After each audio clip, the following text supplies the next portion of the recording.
पता है, मऊ जो पुराने वरिष्ठ और अच्छे डॉक्टरों की वजह से हेल्थ हब की पहचान बनाया था कि आसपास के जिलों के लोगों को भी लगता था कि मऊ चले जाओगे तो ठीक हो जाएगा।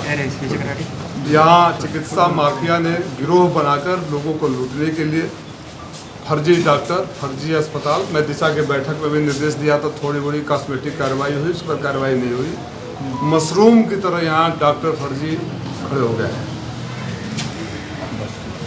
आप फाइलों में कुछ गड़बड़ी होगी तो सुधरवा सकते हैं, किसी की जान चली जाए तो नहीं उसको वापस ला सकता।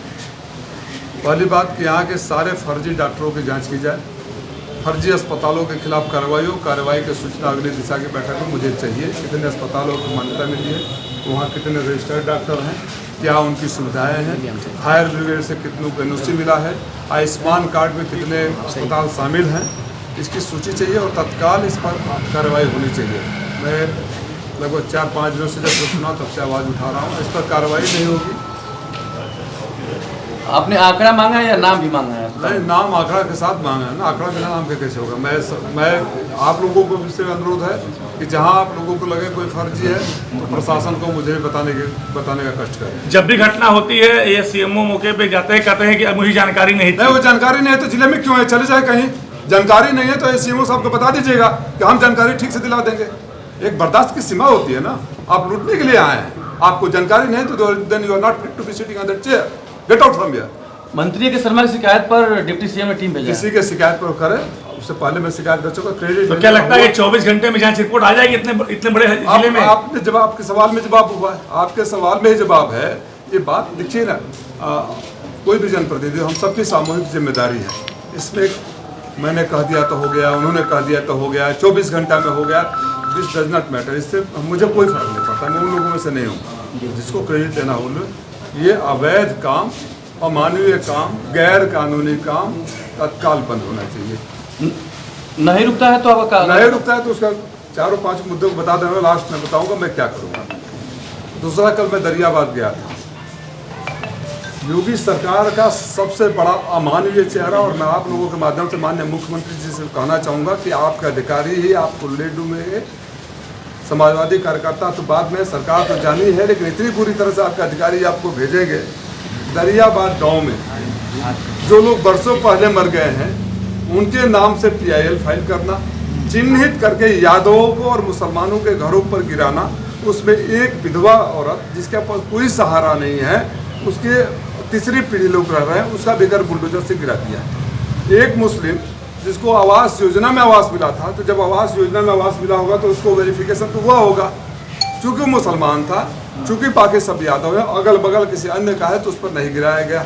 और PIL फाइल किया गया था फर्जी, जो बरसों पहले मर चुके हैं।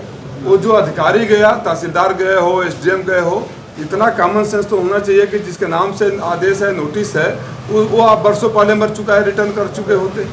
दूसरी बात,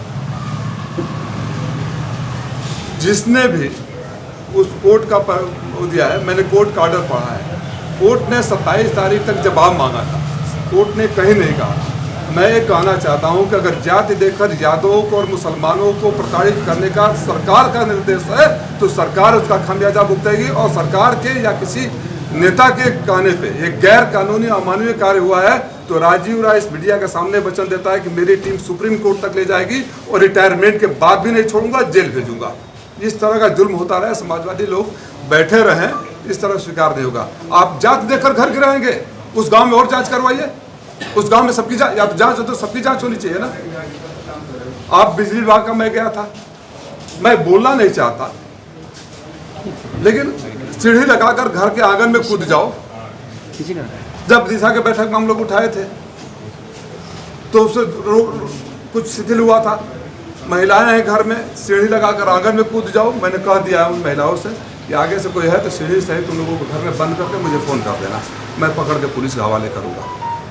ये जो भ्रष्टाचार लेखपाल से लेके और पता नहीं लखनऊ तक है, या लखनऊ से कुछ हिस्सा दिल्ली भी जाता है, मुझे नहीं पता है, या कहाँ जाता है, लेकिन इसको मतलब चरम सीमा पार कर गई है। हम लोगों ने कहा है, जो आप आखिरी बात पूछ रहे थे कि अगर इस पर लगाम नहीं हुआ है तो बरसात का मौसम है, बरसात खत्म होते ही अक्टूबर महीने में इस DM के कार्यालय का, कलेक्ट्रेट का कार्यालय का सारे अधिकारियों का घेराव करेंगे अगर जनता को समाधान नहीं मिलेगा तो हम इन अधिकारियों को घर से बाहर या ऑफिस से बाहर भी नहीं निकलने देंगे। बहुत बड़ा आंदोलन होगा, ऐतिहासिक जीत है तो आंदोलन भी ऐतिहासिक होगा।